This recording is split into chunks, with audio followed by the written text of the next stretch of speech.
Am I the a-hole for locking my room door so kids won't get inside and ruin my stuff? So basically, my 19F parents decided to invite my uncles, who live together, and their families for dinner. Both my uncles have 6 kids, and 4 of each of their children are in a very close age bracket. 3F, 3F, 2F, 1.5F, 1mem, 4F, 5F, 6F. Now, I don't mind them coming over, but the thing is, these specific 8 kids do not have any manners, despite 3 nannies accompanying the families wherever they go, but refuse to correct the children if they are doing something damaging to the house, like spilling water on the floor or breaking an ornament. And instead, the nannies are scrolling through their phones while the children's parents are having discussions with our family in the living room. Now, I have a lot of valuable things in my room, like my handwritten notes, my iPad, my phone and laptop, which I do not want the kids near, as I know they'll cry and ask for it and break it. Keeping them in drawers isn't viable either, as the kids open drawers as well. So I simply decided to lock my room so no one can enter and everything would be safe. I told my mum and she had no problems with it. Now, throughout the dinner, everything went well until I saw one of aunts with a buzz of kids carrying her 2F daughter outside our room and trying to open it as she wanted to change her. She called me over and said the room wasn't opening and that we'd have to call the keymaster. I said the room wasn't opening as I'd locked it, and she could use any other room to change her daughter if she liked. Now she didn't say anything, just looked at me a bit weirdly and went to the other room. I know she complained about it, because after the dinner ended, my grandmother was not happy with me and said I was disrespecting my uncle and aunts and saying they couldn't raise kids properly and being rude that they have too many kids to handle. And God was the one giving them babies, and we had no right to comment about their fertility, even though I said nothing like this. She said my cousins also have a right to this house and to see what's inside the room. My parents aren't angry with me and think I did the right thing, but after what my grandmother said, I'm still wondering, am I the asshole? Am I the a-hole for not covering my friend's meal when she ordered more? So me and a group of friends went out to eat after midterm. It was a casual places where you pay at the end, and everyone was ordering whatever they wanted. I got something small as usual because I'm trying to save some cash. So I had water and a basic pasta that was on special. A few others did the same, but one of my friend ordered an appetizer, a big entree and dessert, and she got a drink too. No judgment, she can do her, but it definitely added up. When the check came, she suddenly goes, "Let's just split it evenly." I was like, what? I thought we were all paying for what we ordered. She said it would be easier and that it's what we always do, which is not true, by the way. I told her I only brought enough for what I ate, plus a tip. She rolled her eyes and said it's not that deep and that I'm being cheap over a few bucks. But it wasn't a few bucks. It would have almost doubled what I was planning to spend. I didn't budge and paid for my stuff only. My other friends didn't care and split the bill evenly. Now she's being super passive and told our other friend that I embarrassed her in front of everyone and made her look greedy. But like she assumed we'd cover part of her extra food without even asking. Am I the a-hole for making cinnamon bread for my sisters-in-law when my Emil is allergic to cinnamon? I, F22, have jumped on the sourdough bread train. I now make the bread we eat instead of buying it, and when I make a loaf of bread, I post a picture of it and post it on my story. I've had several people slide up and say they would love a loaf, including my in-laws. Right now, we are home visiting our family. I brought my starter and baking supplies to make loaves for the people who have asked, while staying at my mum's. For my in-laws, I made 3 loaves. The SILs, high school age, wanted a cinnamon swirl loaf, so that's what I made for them. My foe. Mill says she is allergic to cinnamon, so I made her 2 small loaves, regular and a cheddar jalapeno. I baked her loaves first to avoid any cross-contamination, and I wrapped the cinnamon loaf and put it in its own container separate from the loaves that would go to Mael. When I dropped them off, I made sure to tell them that 1 loaf was cinnamon. Today, while we were there, Mael cut herself a slice of the cinnamon bread, saying she wanted to taste it. All of us said she really shouldn't since she's allergic to cinnamon. She said she would avoid the cinnamon swirl and just eat the plain bread. After more protest, it was clear that she was not going to listen. She ate it, said it was good, and cut another slice. After a while, nothing happened. My husband and I assumed that maybe she isn't as allergic as she thought, and everything was fine. We went back to my mum's house, and an hour later, both of our phones started blowing up. Mill says I gave her horrible diarrhea with my nasty bread and is now claiming that I tried to poison her by giving them bread that has cinnamon in it. My husband has pressed that I did everything I needed to do to keep the bread separate, and that eating the cinnamon bread was 100% her choice. She and now my husband's grandma are adamant that I shouldn't have brought cinnamon bread into the house at all. And I should have just told my SILs no. I thought bringing it would be fine. I've been there plenty of times when SILs had cinnamon, rolls on the stove, or snickerdoodle cookies in a jar. I assumed that she wouldn't even touch the container because, as far as I had seen, she didn't touch the other stuff. Am I the a-hole for telling my dad's wife I'm sorry, but she's not my mom? Not the a-hole. I, 16M, was the product of what is pretty much a friend with benefits type relationship between my dad, at the time 33, and my mom, at the time 22. My mom didn't want to be a mom. Yet my dad didn't want my mom to abort. From what little I have been told, there was an agreement. My mom would leave, my dad would raise me on his own, but if she wanted to, she could come back into my life whenever. The first 7 years of my life were just my dad and I. He didn't date any other woman, it was just us two and his family. I remember my mum would send me gifts on my birthday and Christmas with letters attached. I remember members of her family doing the same. When I turned 7, my mum came back. I started spending time with her. She would take me to parks, zoos and aquariums, etc. I also met her family. I loved this, although I now know my dad didn't like the fact that my mum randomly showed up out of nowhere wanting to spend time with me, although he did soften up to it over time. I still have contact with my mum. I don't see her as often as before. But I still love her and see her as much as possible. There was no conflict due to this situation at all, until when I was 14, my dad met a new woman. I will call A for this. A, and my dad started dating when I was 14, married when I was 15. A brought her twins, 15M for both, from her previous relationship into her marriage with my dad. I have a good relationship with both my stepbrothers. I have a decent relationship with A, but two things always bugged me. 1. How my dad seemed to rush into marrying A. He proposed to her 3 months into their relationship. 2. A wanted me to call her mum literally the day I met her. She had 2 reasons for this. 1, I don't have a mom and I need one. 2, she wants our family to be more united. I always just shrugged this off. I got away with it because when my dad married A, it's like he forgot about me completely and didn't care about me. I also felt like it wasn't my place to complain. That's the context of all of this.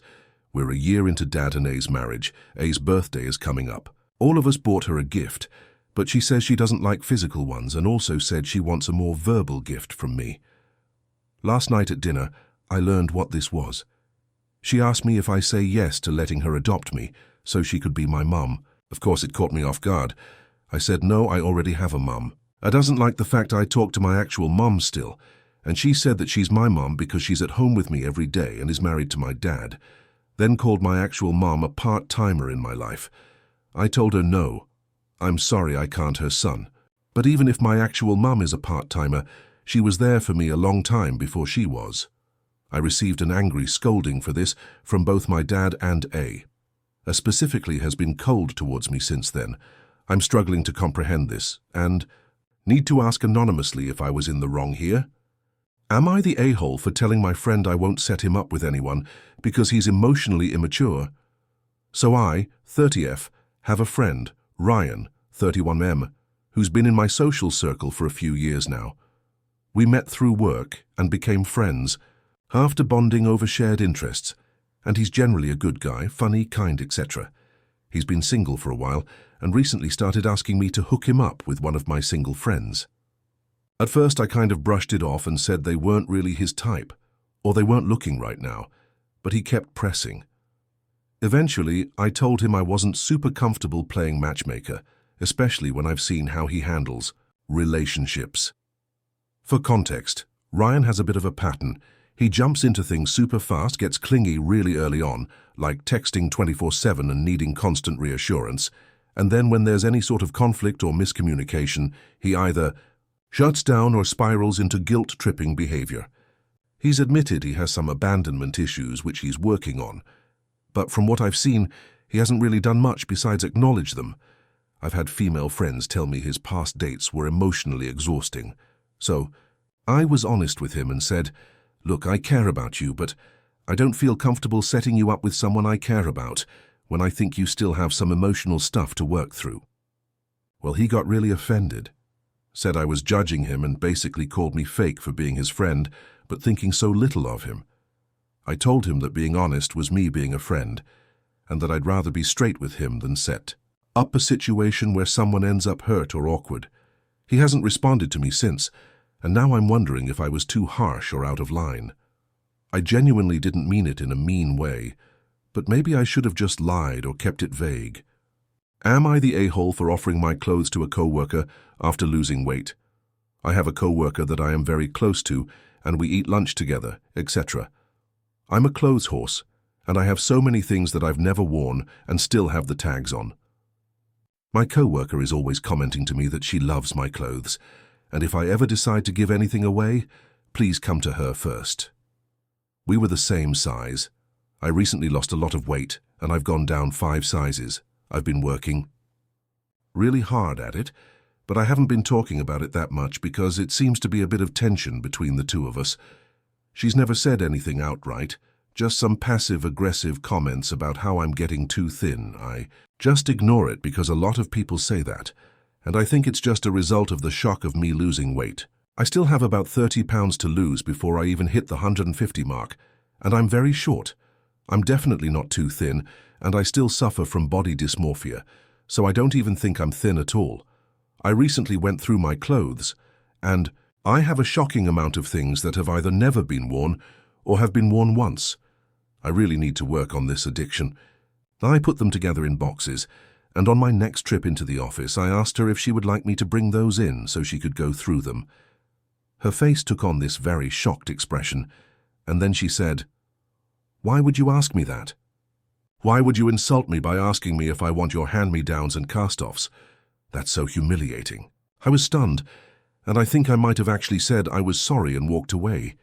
To make things even worse, there's another friend in the office who was also my size, and as we went out to the car later that day, she asked me what the boxes were in my car. I told her they were my larger size clothes and that I had brought them for our other co-worker, but she didn't want them. I didn't go into any details. She went nuts and asked if she could go through the box. She called her daughter, who worked very close by, and we spent the next 45 minutes going through the boxes and getting the stuff that she wanted. They literally took almost everything. While they were doing it, the other co-worker came outside to leave for the day and saw what was happening. She got into her car and left. Later that night, she texted me and lit into me about me giving the clothes to the other co-worker. I am so confused. Did I insult her? And if I did, why would she care? If I gave the clothes to someone else, after several years of a good work friendship, she won't even speak to me anymore. Am I the asshole? Edit. Just as an FYI, we have been friends and co-workers for 6 years. I've been giving her clothes off and on for those 6 years. Some of the comments suggested that I put this in the original post. During those 6 years, I have lost 10 or 15 pounds and given her some of those clothes during that time, and she didn't seem offended. I'm now down 65 pounds update. She called me earlier today and totally lit into me. She said that I should have understood that she was sensitive about my weight loss because she felt like I was losing weight to show her up. I told her that I didn't know what she meant by that, because I've been losing weight because of my blood pressure and because I was pre-diabetic. My doctor was worried that I would have a heart attack if I continued at this size. She said that was a bunch of shit and that I'd been losing weight to make her the fattest person in the office. I basically sighed and was ready to give up when she said, "Oh, and how dare you give all those clothes to Skak. She's going to be wearing those clothes in the office, and I have to see her in them when you were supposed to give them to me." When I said that, she said that was humiliating and that she didn't want my hand-me-downs. She hung up on me. I honestly have no idea what to do at this point. I want to apologize, but now I'm not sure I should now. I don't feel that I can do anything at this point. Am I the a-hole for not letting my sister move in after she cheated on my best friend? My sister, 22F, was engaged to my best friend, 24M. They've been together for 4 years, and I was actually the one who introduced them. Last week he caught her cheating. It destroyed him completely, and he kicked her out of their apartment immediately. Now she's homeless and asked to crash at my place until she figures things out. I told her no. She broke my best friend's heart, betrayed his trust, and honestly, I just don't want her around right now. My parents and family are furious at me, saying family should always come first no matter what mistakes she made. I'm getting bombarded with angry messages, calling me cold and selfish for choosing a friend over my own sister. I'm torn. On one hand, she's family. On the other, she really hurts someone who means the world to me. Am I the asshole for not letting her stay with me? Am I the a-hole for telling my brother-in-law to stop picking on my kids, or he's not coming on vacation? I have 3 kids, Rob, 60mm, Lisa, 14F, Anne, 9F. Lisa is autistic, and her special interest is Taylor Swift. Rob and Anne go along with it and indulge her. They're good kids who care and support each other, and Rob and yes, Anne get attention and support for their interests too. My brother-in-law Hector's entire personality is trying to rile people. You know the whole, it's just a joke, bro. Super childish, but whatever. He's family. Except my husband is out of the country, so I guess he thinks he gets to do whatever he wants. A few weeks ago, he started needling at Lisa by making fun of Taylor Swift, using lots of childish calling words, intentionally using the wrong word for fans and stuff, just really immature kid stuff. Lisa knows that not everyone likes TS, and some people even hate her. One of her best friends hates her. She's not unable to hear different opinions. She has her own. I'm sure she'd love to share with you all if you had 4 hours to spare. He would say, well, Swiffers did XYZ. She would say, Uncle Hector, it's Swifties, and he would say it again to needle at her. Rob was in the room, I was not. Rob said to him, why do you keep using the wrong word? She told you the right word. Hector said he can say whatever he wants and to cry about it. Rob said, it just seems like you're going out of your way to upset Lisa. Rob asked her to finish what she was talking about and to ignore Hector. This is when I came into the room and Hector waved at the kids and said, Roberta's getting real mad that someone's joking about Mother. I wasn't in the room, so I didn't hear the comment about me, and Rob said I wouldn't get it. Before I could say anything, Rob said, bro, did you really just call me a girl's name? Are you 12? I put my hands up and said, okay, enough. Hector, stop. He said I'm raising soft kids who can't take a joke. I said he's being so effing rude, and that he wouldn't be acting like this if my husband was home. I said that if he wants to still go with us to Colorado in the summer like we were planning, he has to stop now, or he's not coming. This set him off, and he said I had no right to do that. Yes, I do, and that I'm being a controlling yak over Taylor Swift. I said, no, fuck Taylor Swift. This is about you being mean to your niece because her dad isn't home. He said, fuck you, and good luck next time we have a problem. We're on our own. He took his Costco chicken and left, and I swear he must have immediately gone running to my email because she called me to ask for what really happened and sighed a lot. I asked her if I was overreacting, and she said she just hopes we can work it out because that trip was all he had to look forward to since he was laid off from work. I hate causing drama in the family, so am I the asshole and I'm out of line? Thanks for all the feedback. I have a path forward. It also needs to be said that some of you are just inventing an entirely new story involving Hector losing his job because his has a bad personality. This is entirely fictional. This didn't happen. His job laid off almost everyone because they are struggling with money and likely won't recover. Am I the a-hole for removing all phone tracking from my parents who keep using it to see my location for non-emergencies? Here's the situation. I, 24F, am married and live in a different state than my parents. I've had iPhone's Find My Friends app since I had a phone at 12 years old that my parents set up. When I got married, my husband found it strange that my parents could see my location once we moved out, but I just figured they would want it on for safety. Come 2 years later. My brother, 21, who still lives with my parents, gives me a heads up that my parents were judging my actions based on my location. I figured it would be a good time to remove that app anyways, and thus deleted their ability to see my location. This blew up into a whole situation where my parents are now saying that it was providing them comfort and safety to know where I was, and it was just a mishap and bad day for them. Additionally, My dad decided to retaliate and remove my access from all streaming services he paid for, and threatened to remove my brother from the Wi-Fi for tattling as well. AITA for removing them from seeing my location? My husband has never heard of parents seeing their kids' location once they've moved out, but my parents seem to think it's the end of the world. Just wanted to get other people's thoughts. Thanks. Edit.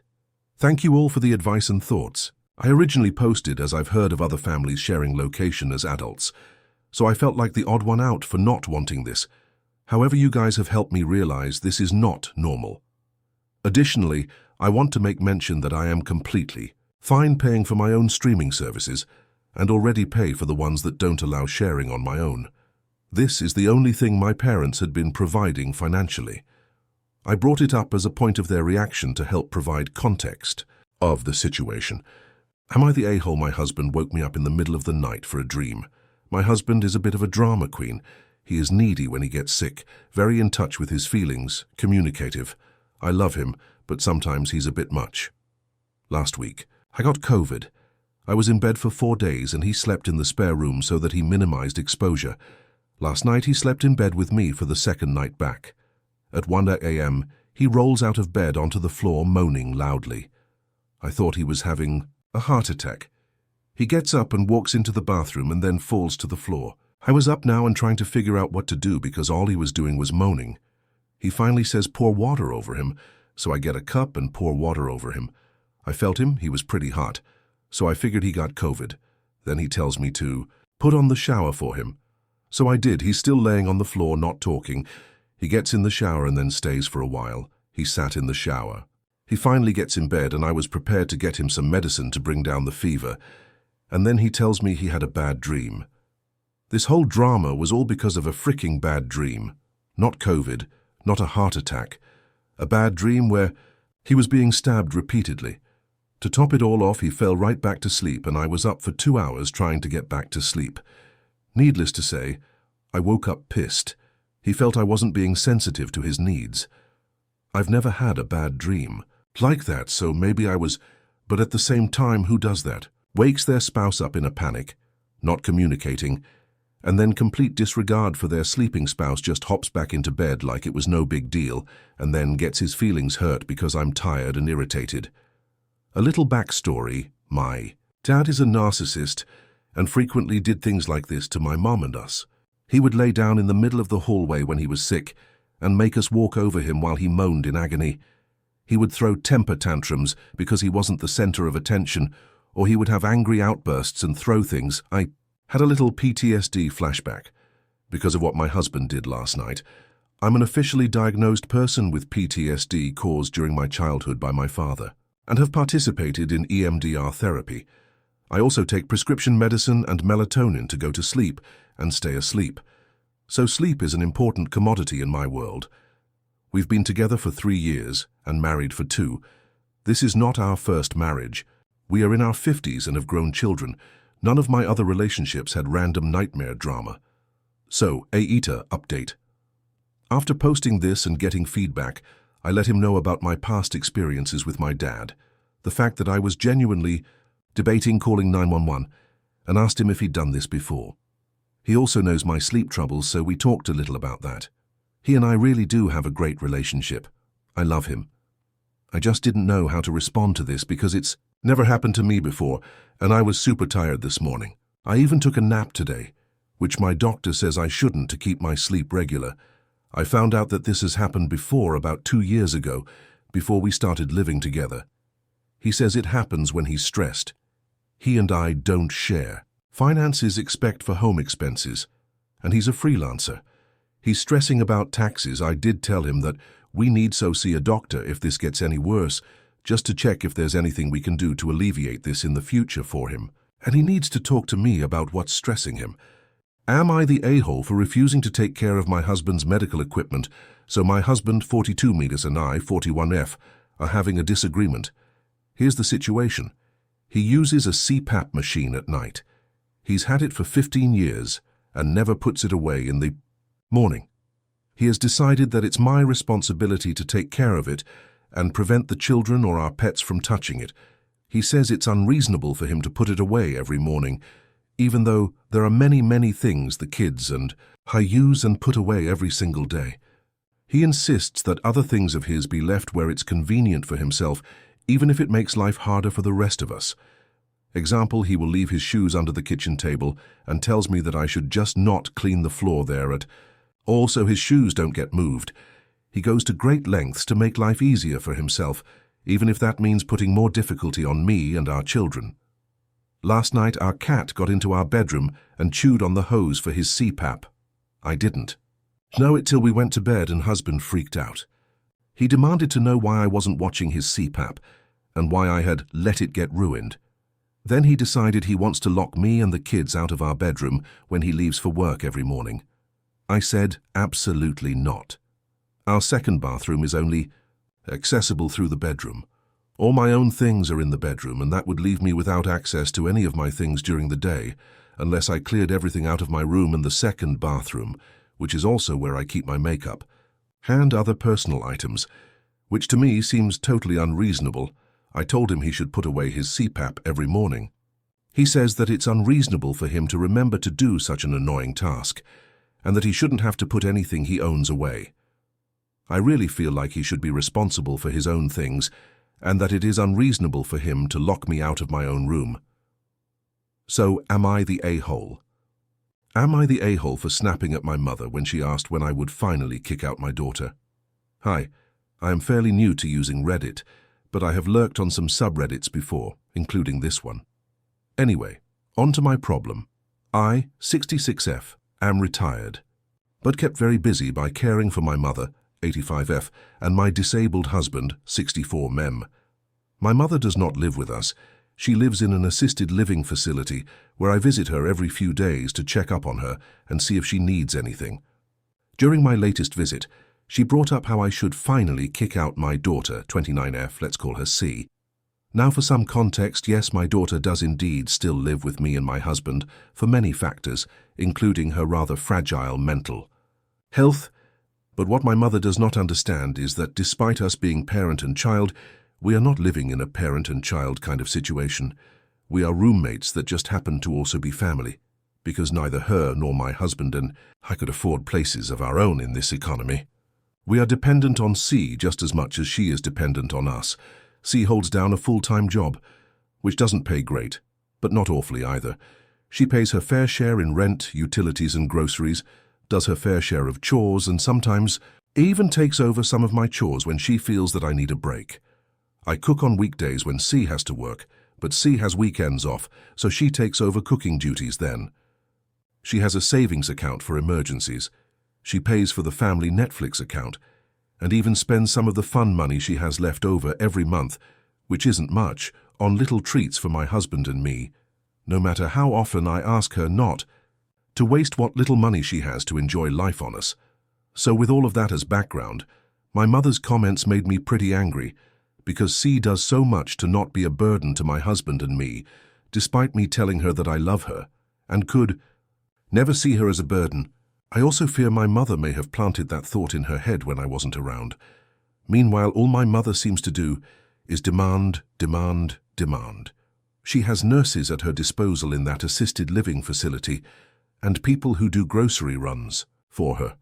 But she never uses these services and demands that I do everything for her instead. She demands all of my time, energy, and attention. I suspect she may want to push me to kick C out so she could move in with my husband and I and force me to be her full-time caretaker. I was already having a shitty day, so I just snapped and told her that C's living situation is none of her damn business. She started crying and asked why I would yell at her for just being concerned. So Reddit aita for snapping at my mother. Am I the a-hole if I, 29F, tell my husband, 31M, I'm not willing to spend 10K on a down payment for a new truck because driving my car makes him feel less of a man? Edit to clarify title. We are looking at used trucks. Said new as the truck. Would be new to us. Doesn't change point of post much, but wanted to be accurate. Backstory. My husband and I got married last July, but we've been together for a total of 7.5 years. We've always kept our finances separate. But I've been wanting to merge accounts for a while to remove that feeling of his and my money and approach our finances as a team rather than two individuals. If it matters, he makes about 15 to 20k more a year than I do, but I have the most money in my savings account. Long story short, his car has a lot of problems and he's been wanting a truck for a while. Logically, we really do need a truck to allow us to do more home renovations and be less reliant on family, but I'm not sure now is the right time. I've asked him if we can set a goal to purchase a truck this summer so we can focus on saving up for a good down payment to lower our monthly payments and so we can remain secure with a nest egg in our bank account. I currently have 13 cows in my account. This includes both my savings and my checking account. He has anywhere from 5k, 7k in his account typically. While I've kept my spending more frugal, he has, to be fair, spent more money on our home and daily needs as I work remote, whereas he works in person. So it's easier for him to grab last-minute items throughout the week. Want to make sure I am not making him look like he's being selfish. That's not the case. But I do think he is being immature. He asked me if we can go look at a 39k truck this weekend and is asking me to put 10k down. Now don't get me wrong, I'm not hoarding my money from him, but I grew up homeless, without basic needs, and I do not ever want to put myself into a position where I am struggling again. We are 100% not poor, but I would feel very insecure dropping my account down by that much when I've been saving this money for years. To add to the conflict, when I remind him we don't need the truck this minute and that we can use my car until, say, August, September, he says driving my car makes him feel like he's not a man. I tried to tell him that there's nothing manlier than a man who puts his family's financial interests before his wants, but he just clams up. He essentially told me that I obviously don't think of my bank account as ours, and what I say is apparently the final say. I've tried to have a mature conversation to weigh the pros and cons, but he is legitimately pouting. I'm talking no eye contact, monosyllable responses, and not engaging in the discussion. I don't want to have him feeling like his wants aren't valid, but how do I get him to see from my perspective? Or if necessary, how do I see from his when he won't give me anything more than, "It's the only truck that meets our requirements within 500 SQ miles, you have more money than I do, and your car is a chick's car. TLDR, my husband wants me to drop my bank account down to 3k so he can have a manly vehicle." Editing to address some questions, feedback, and overall absurdity, I'm sure most of you out there understand that there's only so much context or nuance that can be included within a singular Reddit thread. With that in mind, let's try not to judge my husband too harshly. First things first, I want to address the elephant in the room which might disappoint some of you. I drive a black 2018 Nissan Sentra. We call her Bernice. Excellent gas mileage. Comfortable, spacious enough for a starter family and still shiny too. He has no problem whatsoever in the way he's perceived driving the car. It's the fact that it has no torque to it.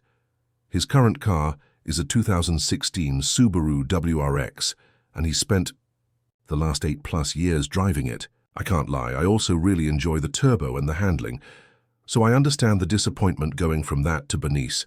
She's a true point A to point B vehicle, no bells or whistles, and always loses in a race.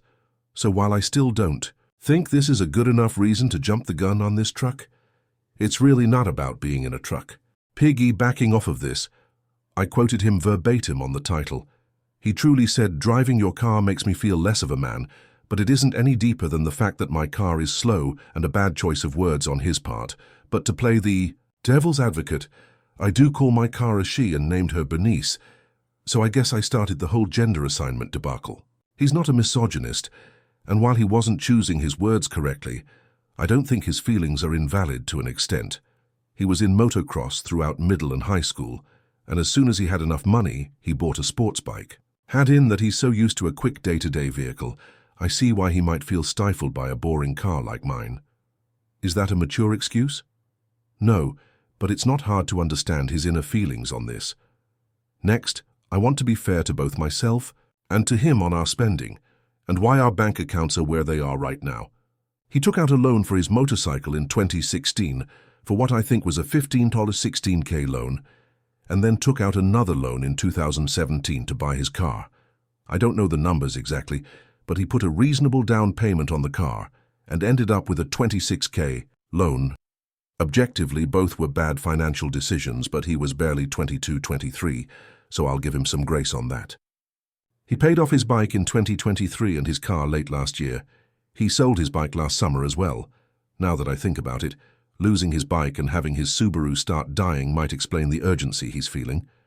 With both of those loans rolling over the last several years and taking on home ownership, he wasn't saving much, because we weren't engaged at the time of us buying the house and I wouldn't benefit from the equity put into the home. We decided I would furnish the house, pay an equal share towards home renovations, pay for the majority of groceries, cover electricity and internet, but he would cover the mortgage, heating and taxes. It was a fair exchange, as we did look into the numbers to make sure we were both putting in a fair share, based on our individual income. Now why, 8+ months without those big monthly payments and the extra money after selling his bike, is he still not saving enough? That is the big question. I took the advice many of you gave me and sat down with Excel after reading through some of your responses and began a budget for us. I am seeing areas I need to improve in, but we'll have to see what's going on with his numbers tomorrow. One more thing, though they were buried, some of you did suggest putting a ball sack on the back end of Bernice. It was a valid suggestion, but she's secure in her identity. Am I the a-hole for excluding a family with a badly behaved autistic child from the neighborhood pool party? I host a monthly pool party BBQ for the neighborhood families. I buy about $200 in steaks, hot dogs and drinks, book the community party room, and send out invites and reminders. It's become a great way for the adults to connect and catch up, while the kids swim and play. One of the neighborhood boys doesn't behave appropriately, i.e., splashes kids in the face when they ask him not to, pushes kids into the pool, calls them names, growls at kids if they win a game, doesn't follow the rules of games and such. It's unpleasant for the other kids, and he makes the younger ones cry. His mom yells and threatens to take him home, but she doesn't, so he continues misbehaving. I'm not well informed on autism, however. My stance is that the parents are responsible for ensuring their kids behave appropriately or removing them. Instead, other parents have to get involved to yell at the kid to leave theirs alone or comfort their crying kid. After the last party, 2 of the kids asked me not to invite that boy again because he ruined the day for them. I agree with them and believe that as part of my responsibility of hosting is to create a guest list of people who add positively to the event. My husband disagrees because, 1, he thinks I should first bring up the issue to the boy's parents, and give him one more chance. 2, we can't actually exclude them since it's a community pool. And 3, he's just conflict avoidant and doesn't want to ruin relations with neighbors. What do you think? Would I be the asshole? Update. Thank you all for the advice. I decided to speak with the parents and tell them that I'm in a difficult position as the event host who wants to ensure my guests' safety and enjoyment. I'll explain the impact on my guests when the mom didn't remove the misbehaving boy and that I'm now hesitant to host another event. I'll listen to their response, hopefully apologetic and proactive, and go from there. For those of you debating whether I can or can't ban the family from the community pool, that's not the point here. My question was about the etiquette around not inviting someone to a recurring event. Am I the a-hole for refusing to make my daughter apologize to a girl she made mad? Not the a-hole. My daughter 11F had a soccer game today, and I 39Lem was able to take her. I also took one of her teammates 11F home from their game as well. This girl and my daughter are kind of friends, but they aren't super close, and Emo the girl can be kind of mean sometimes, and she was on the ride home. My wife and I still have our daughter in a high back booster seat, even though it's not a legal requirement at her age in our state, and this girl doesn't use one. She started making fun of my daughter's booster seat, saying things like, "You're a big baby, and you sit in a baby seat." My daughter got upset, but then told this girl, "I like my booster seat. I can see out the window a lot better than you can with it, and I have my own seat in the car just for me with my own cup holders and a special place for my snacks." She then proceeded to show this girl the secret compartment her booster seat has that she keeps her snacks and sometimes toys in. This made the girl stop teasing my daughter about her booster seat, and the rest of the ride went okay. We dropped the girl off at her house and then we went home. But later I got a call from the girl's mother.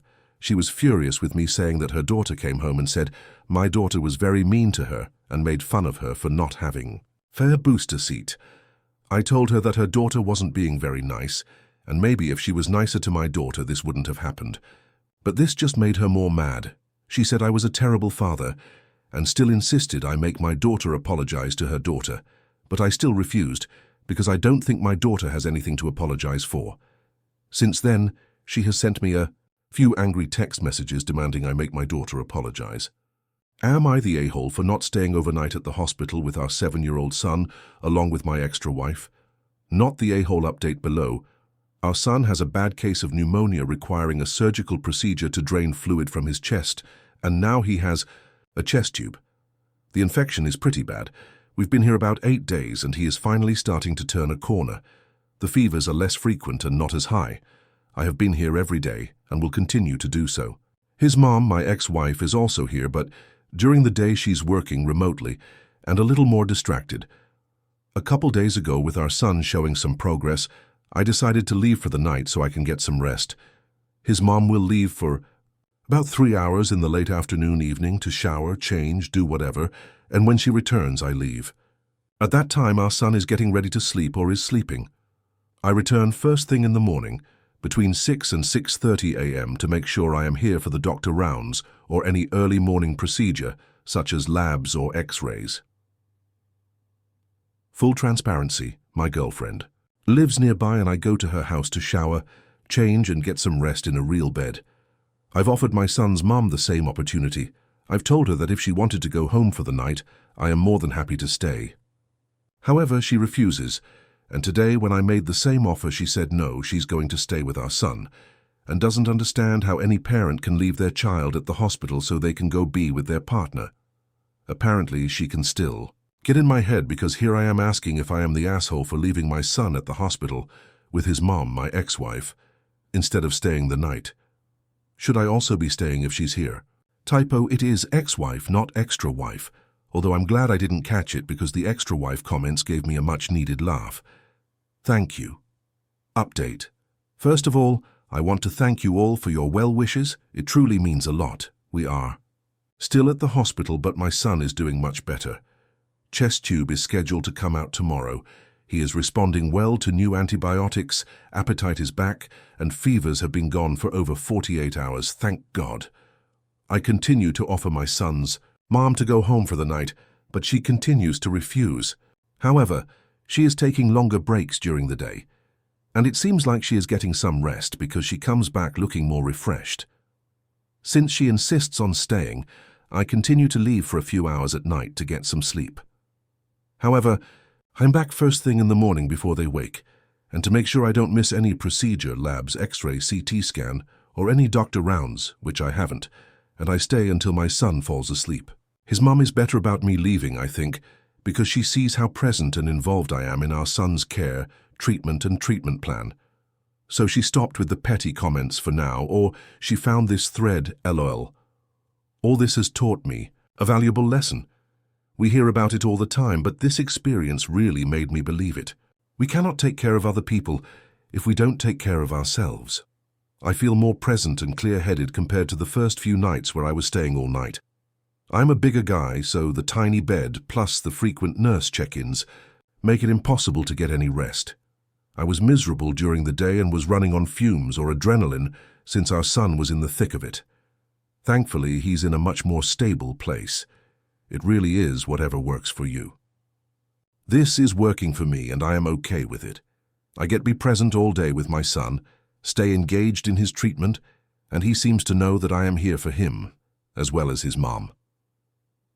Side note, therapy has been good for me in learning that I needed to stop seeking validation from others and learn and work at looking for validation from within. Still working on that, and I have grown so much in that department everywhere else in my life. I learned, though, that my son's mom still knows what strings to pull to make me compromise that part of my mental well-being. Although this thread provided some validation, thank you, it was also a big reminder that the validation I truly need is within me. I know I'm doing right by my son, and I also know that I need to take care of myself so my son gets the best possible version of me. Am I the a-hole for refusing to keep sending money for my partner's family, 29M? I'm in a relationship with my partner, 28M, who comes from a culture where parents are seen as infallible and can ask for anything without question. When we decided to move to another country, my partner's parents generously helped fund the move. Over time, we managed to pay them back, and even more than what they initially contributed. My partner's mother regularly asks for money for things like bills, office trips, or even luxury items like a new iPhone. This started as small, occasional requests, but it's been ongoing for 3 years now. I initially managed to convince myself how it's fine and a little sum won't hurt, but lately it's really wearing me down. For context, we've also covered other expenses, like paying for legal fees for my partner's dad when he got into trouble, sending money for birthdays, and even paying for my partner's brother's migration fees, which ended up being a waste of money, not to mention money for chemo. His mom had cancer but is fine now, and random funds being sent for their afternoon tea. I've tried talking to my partner multiple times about setting boundaries with his family. I've explained that this constant financial support is draining, and that if we continue like this, his dreams of buying a new car or a house won't be possible. He kept telling me he has dreams, which I sometimes hate when it turns into a rant how the cost of living has been getting worse. I've suggested he have a conversation with his mum to set some limits on how often they ask for money. However, he refuses to do this and says that I'm in the wrong, that we should separate our finances, aita, for refusing to keep sending money to his family. Am I the a-hole for calling the police on my roommate after they broke into my room? So I, 22, live with 2 roommates, one 22F, the other 23F, and we've had some tension lately. I've always been a private person, so I make it a point to keep my room door closed when I'm not there. The trouble started a few weeks ago when one of my roommates, let's call her Rachel, started borrowing my things without asking. I don't mind sharing occasionally, but Rachel would take stuff without telling me, and when I confronted her about it, she'd either deny it or get defensive. After a couple of weeks of this, I decided to check with our landlord to make sure it was okay to put a lock on my bedroom door. He said it was fine as long as it wasn't an issue with the door frame, so I went ahead and installed it. I felt like it was the only way to keep my things safe, especially after I noticed some of my personal items were moved or misplaced. Fast forward to a few days ago, I came home from work and noticed that the door to my room was wide open. Immediately I got this sinking feeling. My laptop, which I had left on my desk, was missing, as well as my Nintendo Switch. I called Rachel and my other roommate and asked if they had been in my room. Rachel acted surprised, but also defensive, and the just seemed concerned, asking if everything was okay. I was furious. I knew that the only way my door would be open was if someone had broken in, and at this point, I was pretty sure I knew who it was. I went into my room and searched for my laptop and Switch, but they were gone. After some back and forth with Rachel, I realized that she had taken them without permission. When I confronted her, she admitted to borrowing them for a few days, but didn't think it was a big deal. At that point, I was beyond frustrated. I told Rachel that I didn't appreciate her violating my privacy, and I was done trying to sort things out on my own. I called the police to report that my property had been stolen and that I felt unsafe in my own home. The police showed up, and after hearing my side of things and talking to Rachel, they advised her to return the laptop and Switch and apologized for the inconvenience. The laptop was returned, but the Switch wasn't, and she claimed that she didn't know I owned a Switch. She seemed to think I was overreacting, and some of my friends have also been saying that I might have taken things too far by involving the cops. Now, I'm feeling conflicted. I honestly didn't expect things to escalate this much, but I felt like I had no choice. I'm just so tired of being taken advantage of in my own home, but at the same time I feel bad because now things are super awkward with Rachel, and the police involvement might have been too dramatic. So, aita for calling. The police on my roommate after she went into my room without permission and took my devices. Am I the a-hole for refusing to eat off my brother's GF plates? My brother, 21, started dating one of my old friends in November last year. She ditched my birthday dinner, November 20th, to hang out with my brother, which I thought was weird, so I cut her off. Weeks ago, my brother's GF, let's call her Lily, invited my whole family of 4 to go to dinner at her apartment as a kind of introduction, I guess, to her side of the family. I had been friends since grade 8. I already knew her family well enough, so I wasn't interested in going to the dinner, which inevitably would be extremely awkward. When I expressed this to my brother, he accused me of being a petty bitch and basically told my mother to yell at me and force me to go. Lily has always been kinda dirty. She would tell me to check her breath on days she wouldn't brush her teeth or shower to make sure she didn't stink. When her mother made her do the dishes, she would just rinse them with water and put them away. All the times I went over to her house, there would be fruit peels covered in ants and just a lot of crap in her room, which I tried to overlook because we would mostly hang out in her living room. The day of the dinner rolls around and I brought my leftover Chinese food in my purse, so while everyone was eating the food, that I'm assuming Lily prepared as it was her apartment, I was eating my leftover Chinese. I couldn't help but feel as though they were whispering about me on Lily's side of the table, but the actual day of the dinner was relatively unproblematic. It's the days that followed that were hell. Everyone is saying I should have just eaten off their plates and not made a scene. Lily unfollowed me on Insta and Tut. It's all just so weird and I really don't think it was that big of a deal. But now my brother won't talk to me and they're saying I should apologize. Am I the a-hole for not paying my friend back for something I never asked for? This happened like a week ago, and it's still awkward. My friend and I were at the mall just walking around, and we stopped by one of those little skincare booths. The lady was doing free hand scrubs or whatever, and I was just standing there letting her try it on me because it smelled nice. The friend was super into it though, asking a million questions. I said I wasn't buying anything and even stepped away a little, but while I was looking at a display, the friend ended up buying 2 of the scrubs. They were like $35 each.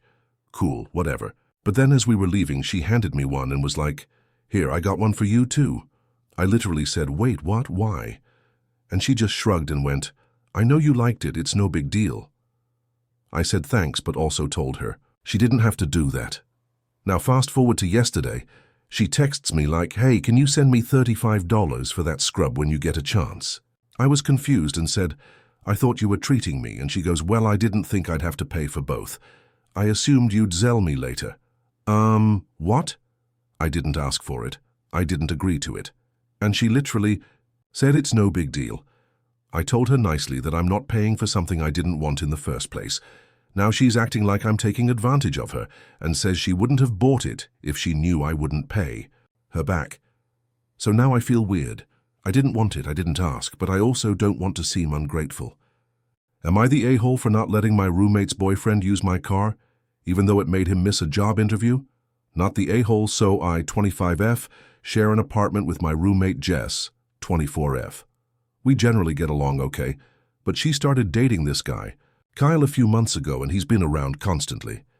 He doesn't live here officially, but he's here 5 to 6 nights a week, eats our food, uses our stuff, and never really contributes to anything. It's annoying, but I've tolerated it to keep the peace.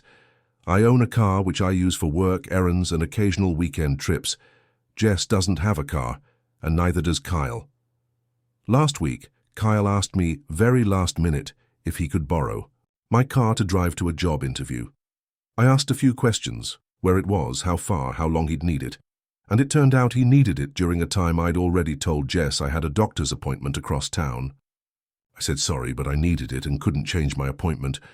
He got pissed and said I was being selfish and ruining his shot at a better life. Jess backed him up, saying I could Uber to the doctor, just this once, because his interview was more important than my checkup. I said no.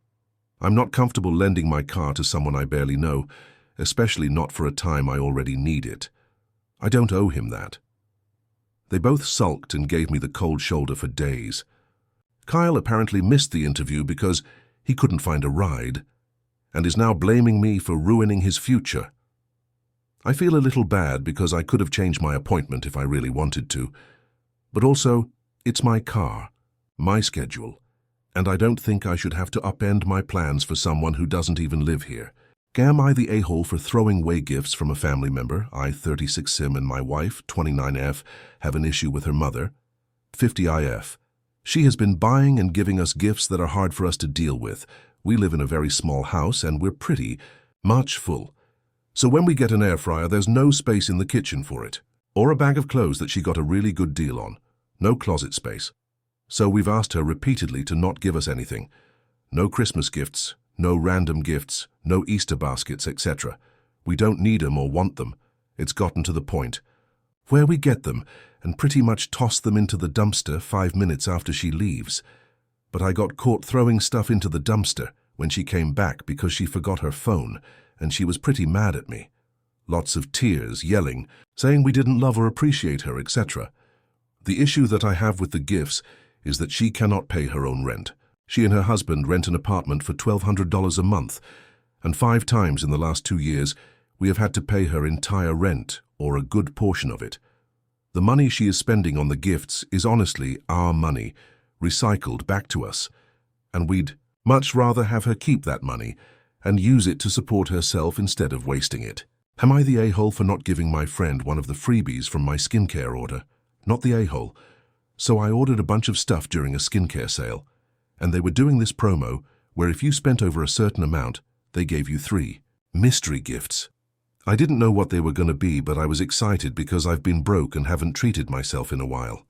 When the box came, I opened it with my friend there, and the gifts were actually kind of nice. A lip mask, a jade roller, and this little overnight cream I've been wanting to try. I was like, OMG cute, and set them aside with the rest of my stuff.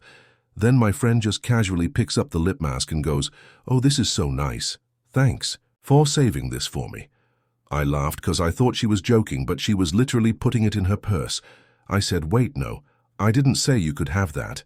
And she goes, "Okay, chill. It's just a freebie." I told her, yeah, it was free, but it still came with my order, and I was kind of looking forward to using it. She got all weird and said I was being stingy and that if you didn't pay for it, it's not even a real gift. I didn't even know how to respond to that. I'm not mad, I just feel kind of awkward now and like maybe I overreacted about something small, but also it was mine. Am I the a-hole for renting my dead mum's house to a friend when I move, despite my sister's request? So my mum passed away last year with no will. It's just me, F33, and my older sister who is 50. My sister lives in 2 hours away in her own home, and I'm currently living in the house my mother owned. When our mom passed, I told my sister I would assume responsibility of the house and pay all the utilities and home warranty insurance. I'm about to move to San Antonio for better job opportunities and want to rent the house out to my good friend whom I trust, so she can take care of the house while I'm gone. She will live there maybe a year. At that time, my boyfriend and I will be more than financially stable enough to live elsewhere, but still pay for everything the house needs. Quick backstory. The house my mom owned is a family home. My great-grandparents built it in the 50s, and we are the only family that has lived in the house. It's a really amazing home.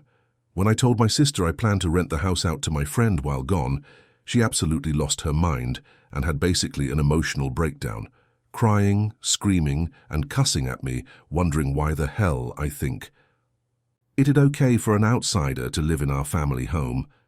To be honest, I'm thinking of all of this in a very logical way, because I don't want to have to pay for all the home expenses while transitioning to a completely new city, a new job, and essentially maybe struggle in the process. I asked her to pay half of the expenses, and even though she fought at first, she agreed. However, time has passed since then, and I'm realizing how absolutely ridiculous it would be to leave our home completely empty for months at a time without anyone being there to upkeep everything. And yes, I don't want to pay any bills during this time. I'm planning on just calling my sister soon and telling her that since I assumed responsibility of the house, it's my call to make, and I will be moving my friend in. I don't see her doing anything besides just hating and resenting me for a while, which honestly I don't care about at this point, since she's viewing this entire situation emotionally and not logically. So, am I the asshole for telling my sister to basically go fuck herself so I can rent the house out and not have to worry about it at all, especially if this is just temporary? Edit. Thanks to everyone who had actual, constructive advice to give me. I really appreciate it, and it made me realize we definitely need to get things figured out on paper and make everything legal.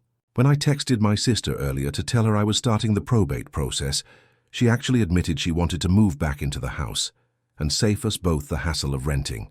So, thankfully, problem solved. I'm happy she's making this decision, and I know it will be better overall. Again, thanks to everyone who saw and understand what I was trying to do and gave me good advice. Am I the a-hole for refusing to go on a week-long vacation with my husband's family for his dad's 60th birthday? My husband, 33M, and I, 33F, have been together since we were 16. In all the years we've been together, his family has never really made an effort to get to know me or build any kind of real relationship. Meanwhile, my husband and I are both very close to my family, holidays, birthdays, casual hangouts, all of it. After we got married a couple of years ago, not much changed. His family still has very limited contact with us. Months go by without a call or text, mostly just showing up to dinner for birthdays and major holidays. I've always felt like an outsider, and it's hard for me to show up and pretend like we're one big happy family when the truth is they've never really included me or made me feel welcome. Some examples. 1. His mum's birthday is just 2 days away from mine, and she refused to acknowledge my birthday until we were married. 2. I have always passed on gifts for holidays, anniversaries, and Mother's Day, etc., even though if I was not invited or included, but the gesture has never been reciprocated until after we were married, and my husband had to make a point to his mom to get me a Christmas gift. Now his dad is turning 60, which I understand is a big milestone. I'm happy to celebrate with them and attend any kind of party or dinner. But here's the issue. His mom wants to plan a week-long trip to an all-inclusive resort to celebrate and expects us to join. I've already voiced to my husband that I'm not comfortable with this, aside from the obvious cost, around $4,000, for both of us. I really don't want to spend 7 days of my limited vacation time making small talk and pretending to be close with people who've never shown real interest in getting to know me. I feel like I'm being asked to fake a relationship that doesn't exist, and honestly, that feels draining and disrespectful to my own time and emotional energy. It just feels fake. My husband understands how I feel, but I can tell he's torn. I told him I support him going if he wants to, but I personally don't want to go. So aita for not wanting to spend a week on vacation with my in-laws. Am I the a-hole for suggesting my friend's son could be autistic? My friend and I have been friends for a few years and talk every day, so I would consider us pretty close. I have always noticed one of her children, 3-year-old boy, is different from most kids his age, including my own child, but have never thought too much about it. One day she was mentioning in a group chat we're in how the child in question does not communicate in first person or say coherent, original sentences, but only ever memorizes and repeats things he hears. For example, instead of expressing, "I want a snack," he would say, "Mama said he could have a snack," in order to communicate his needs. My own toddler has a speech delay, so I was searching the internet something about my son the next day and came across an article that sounded exactly like her son, linking that behavior to autism. The article also included a few other traits I have noticed on him, so I sent her the article, privately, not in the chat as to not bring attention to the fact, and told her I was not trying to imply anything, and I don't think this is necessarily cause for concern, since it very much could be nothing. But I came across it and it sounded like what she'd just mentioned, so I figured I'd send it in case it's helpful. For context, there are many other signs he exhibits, so that article wasn't the only thing.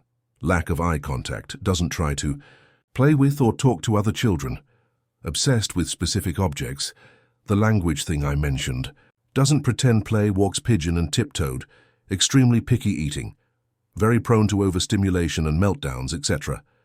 In the time I've known her, he's never tried to talk to me or to my son despite them having play dates at least twice a month, and doesn't respond or look at me when I talk to him. Just generally stands out from other toddlers. I didn't say any of this to her, only what I said in the first paragraph. Well, she left me on red. A day or so later I asked her if we were okay, and she said I was overstepping and that it was rude and weird of me to send her that article. When she didn't ask for my advice, I apologized profusely and told her it wasn't my intention to offend. In fact, my husband is autistic and openly discusses it with people, so I don't see the subject as taboo or embarrassing. But I understood why she felt that way, so I wouldn't do it again. That was the end of that. and we have been okay since then, so I decided to put the subject out of my head.